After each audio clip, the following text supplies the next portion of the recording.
জি বাংলা চিরদিনই তুমি যে আমার ধারাবাহিক থেকে নিয়ে প্রথম থেকেই চর্চা তুঙ্গে রয়েছে। মূলত প্রথম থেকেই পর্দায় জিতু কামাল এবং দিদিপ্রিয়া রায় অর্থাৎ অপু এবং আর্যর রসায়ন দর্শক পছন্দ করছেন। গত সপ্তাহতেই এই ধারাবাহিক একেবারে টিআরপিতে শীর্ষে পৌঁছে গিয়েছিলেন।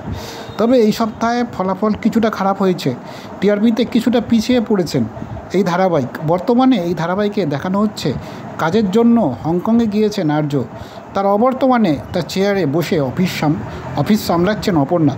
ধারাবাহিকে আর্যকে দেখা যায়নি একটা বিগত একটি এপিসোডে, আর মাত্র একদিনই আর্যকে না দেখে বেহাল দশা দর্শকের।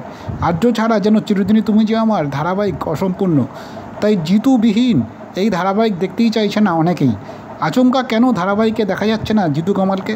আসলে জিতু তার নতুন ছবি এরা মানুষের শুটিংয়ে যোগ দিয়েছেন, আর খুব সম্ভবত এই ছবির শুটিংয়েই ব্যস্ত রয়েছে। তাই জন্য ধারাবাহিক থেকে কিছুটা বিরতি নিয়েছে, যার কারণে ধারাবাহিক থেকে সাময়িক বিরতি নিয়েছেন অভিনেতা।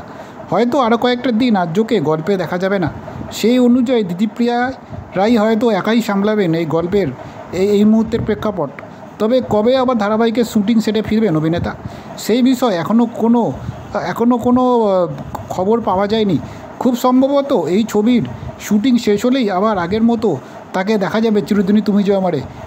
কিন্তু আর্য ছাড়া ধারাবাহিকে টিআরপিতে প্রভাব পড়তে পারে বলে অনেকেই আশঙ্কা করছেন, বিশেষত এই ধারাবাহিকের যারা নিয়মিত দর্শক তারা।